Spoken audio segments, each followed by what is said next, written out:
Hello hello hello. Good morning good morning good morning. Welcome back to my channel. दिन की शुरुआत fog के साथ हुई। फॉग बहुत ज़्यादा हुआ था आज। फिर उसके बाद मैंने नव को रेडी किया। नहाने वहाने के बाद नव को रेडी किया। नव को रेडी करने के बाद आज मैंने बनाए ढोकले। नव को खाने थे। नव ने बहुत ज़्यादा जिद किया, बोला मम्मा मुझे ढोकला ही खाना है टिफ़िन में आज। तो मैंने उसके लिए बनाए।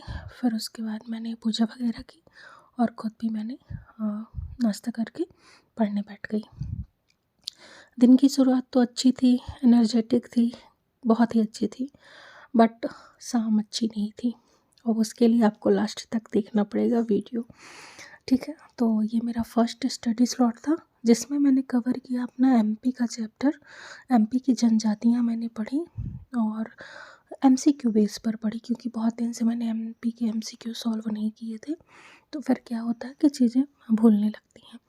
तो इसीलिए मैंने क्या किया कि आज एमसीक्यू का काम किया। उसके बाद मैंने दोपहर में बनाया खाना, दाल चावल सब्ज़ी रोटी खीर, जो भी मेरा डेली का रहता है वो मैंने किया। फिर शाम को मैं पढ़ने बैठ गई और शाम को पढ़ने बैठने के साथ ही हुआ ये कि मैं पढ़ रही हूँ, थोड़ी देर बाद मेरा नप भी पड़ेगा, बट पढ़ते पढ़ते ही चीज़ें बिगड़ गई और नप का पेट दर्द होने लगा। नप का पेट दर्द ऐसे होने लगा कि उसने चॉकलेट वगैरह खा ली थी अभी 1-2 दिन पहले।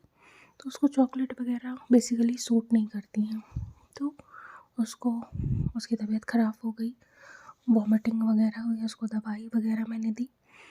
फिर ऐसा रहा और आज फिर खाना बनाने में भी काफ़ी लेट हो गया था। मैं 9 बजे तो किचन में ही जा पाई, नव को देखती रही। तो फिर उसके बाद खाना बनाया।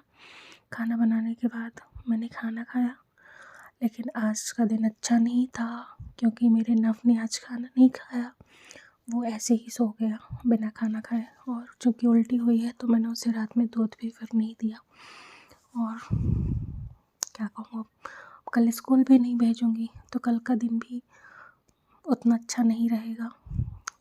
जब ऐसी अनसर्टेनिटी आ जाती हैं तो फिर उसका जो प्रभाव है वो हमारी पढ़ाई पर भी पड़ने लगता है। हम बेसिकली जो सोचते हैं, जो हम अपना गोल डिसाइड करके रखते हैं, तो फिर वो चीज़ें हमारी पॉसिबल नहीं हो पाती हैं। तो इसीलिए मैं कहती हूँ कि जब भी ऐसी अनसर्टेनिटी हो कि ऐसा होता है ना कि कुछ चीज़ें अचानक हो जाती हैं, वो चीज़ें हम जानते नहीं हैं। तो इसीलिए जब हम अपना टाइम टेबल बना रहे हों तो हमें क्या करना है कि अपना 2 से 3 दिन तक छोड़ कर चलना है हमेशा। जैसे आपके पास अगर 100 दिन हैं एग्ज़ाम के, तो हमें उस 100 दिन में से 90 दिन ही कैलकुलेट करने हैं, क्योंकि जब हम 90 दिन कैलकुलेट करेंगे तब जाके हमारी 85 डेज़ पढ़ाई होती है। सही कह रही हूँ कि नहीं? एक आध दिन तो ऐसे ही गुजर जाते हैं, कभी कभी कुछ नहीं होता, कभी अपनी तबीयत ख़राब है, कभी कोई आ गया, गेस्ट आ गए, कभी बच्चों की तबीयत ख़राब है, तो वो चीज़ हमें अपनी लेकर चलनी पड़ती है। तो इसीलिए जब भी आप अपना टाइम टेबल बनाएं तो इस प्रकार की जो अनिश्चितताएं हैं उनका भी ध्यान में रखें और उनको भी प्री प्लान करके चलें। हम जब क्या पढ़ते हैं, डिजास्टर मैनेजमेंट मैंने अभी पढ़ा ना, तो डिजास्टर मैनेजमेंट में मैंने यही पढ़ा कि प्री प्लानिंग जो होती है हमारी डिजास्टर आने से पहले, कि उससे हम बचाव क्या क्या कर सकते हैं।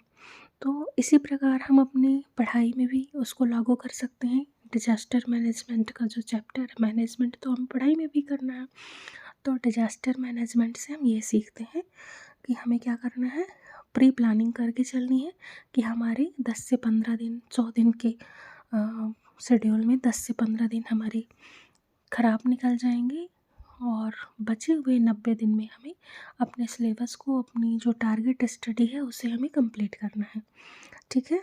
तो इसी प्रकार हम अपने जीवन में भी करें कि जो हमारी अनिश्चितताएं हैं उनको भी ध्यान में रखें और उनको साथ में लेकर ही चलें, ठीक है। क्योंकि कभी भी ऐसा नहीं होता कि जितने दिन हमारे पास हैं उतने दिन ही हम पढ़ाई करें।